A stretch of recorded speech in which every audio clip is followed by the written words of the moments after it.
Fir'aun saja yang mengaku Tuhan, banyak maksiatnya, suka bunuh orang, masih mau diampuni oleh Allah. Apalagi Anda yang tidak seperti Fir'aun.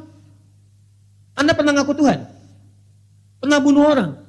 Pernah nantang Nabi? Kalau Anda tidak berbuat maksiat seperti Fir'aun, maka peluang untuk bertobat selalu terbuka kepada Anda. Pilihannya Anda mau ngambil atau tidak. Kalau Anda tidak mengambilnya, maka Anda ketinggalan. Sudah ada yang lebih duluan dibandingkan Anda. Namanya Fir'aun.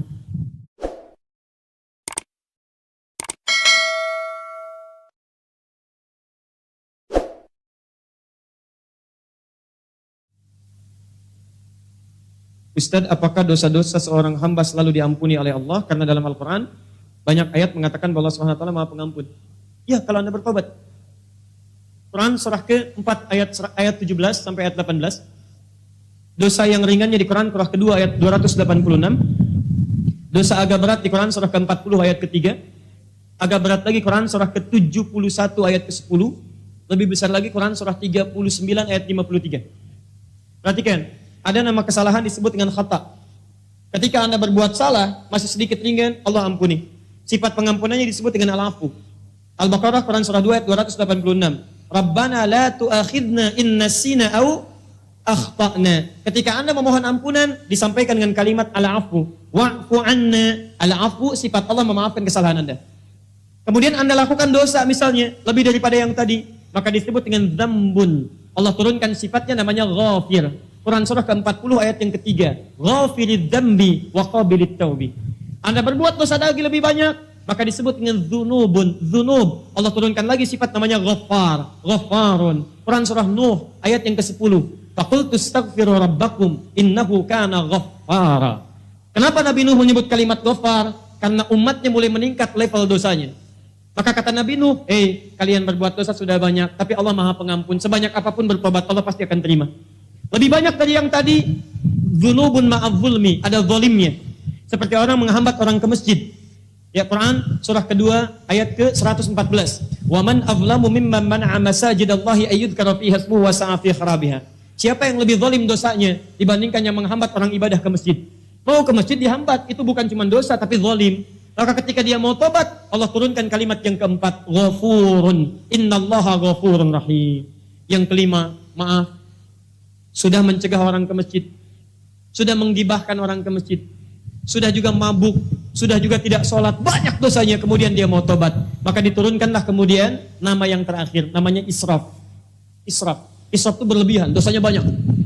Maka diturunkanlah sifat Allah yang kelima, yang mengampuni semua dosa yang berlebihan, namanya Rahim. Quran surah 39 Az-Zumar ayat ke-53.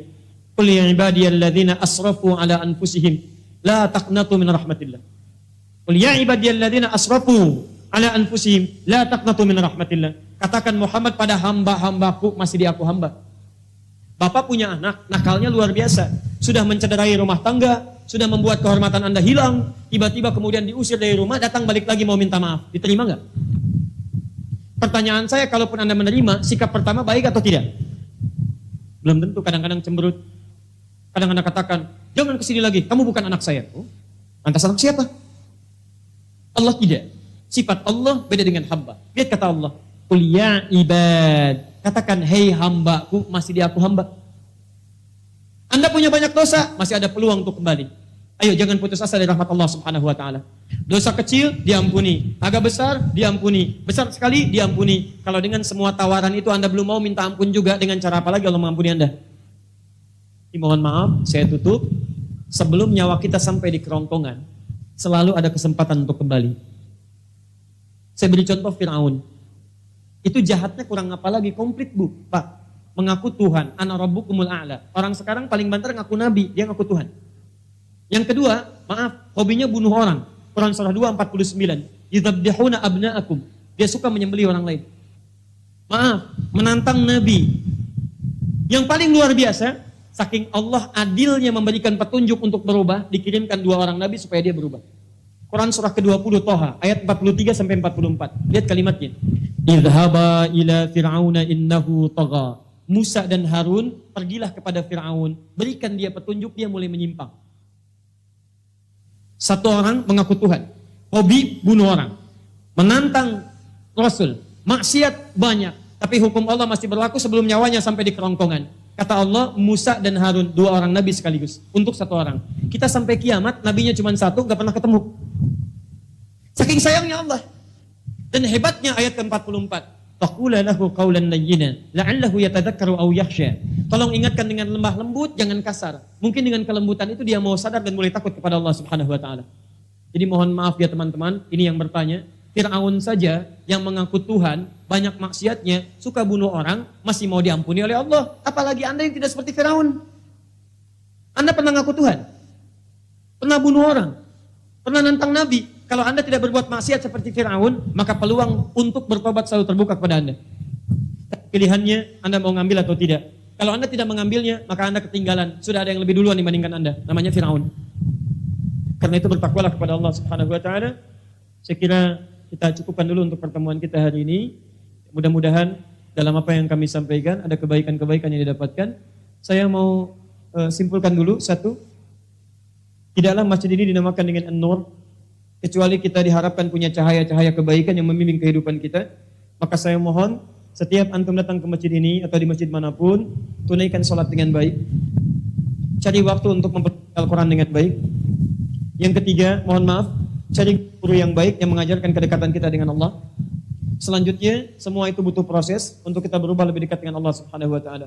Maka dalam proses itu, nikmati, sabar dalam kita belajar. Dengan kesabaran itu insya Allah pahala akan diberi buahnya.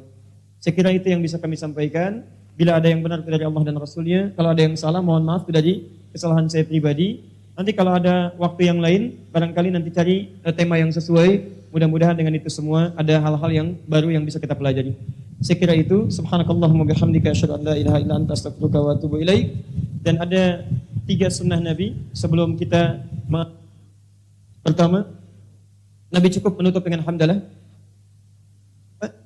Nabi kadang berdoa, momentumnya khusus, sahabat mengikuti atau mengaminkan.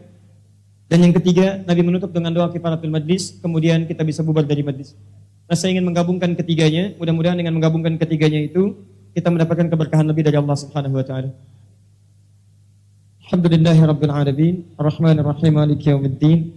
Iyyaka na'budu wa iyyaka nasta'in, ihdinas siratal mustaqim, siratal ladzina an'amta 'alaihim ghairil maghdubi 'alaihim waladdallin. Allahumma rabbana la tada'na fi maqamina hadza wa fi kulli maqamin dhanban illa ghafarta. Duhai Allah, kami bermohon kepadamu, jika ada yang hadir di masjid ini, satu di antara kami datang membawa dosa, maka mohon ya Allah, jangan biarkan dia meninggalkan masjid ini kecuali Engkau telah ampuni segala dosa-dosanya. Allahumma wala hamman illa farajtah. Jika ada yang hadir di masjid ini datang membawa kegelisahan, maka mohon ya Allah, jangan biarkan ia meninggalkan ya Allah masjid ini kecuali Engkau telah tenangkan keadaan hati. Allahumma wala dainan illa qadaitah. Jika ada yang hadir di masjid ini membawa kesulitan utang piutang dalam hidupnya, maka mohon jangan biarkan ia meninggalkan masjid ini kecuali Engkau telah lunasi ya Allah dan berikan rezeki yang cukup untuk melunasi utang-utangnya. Allahumma wala maridan illa syafaitah. Jika ada yang datang ke masjid ini membawa penyakit ya Allah, atau saudaranya, kerabatnya, tetangganya, maka mohon ya Allah dengan keikhlasan amalannya, angkat dan sembuhkan segala penyakitnya.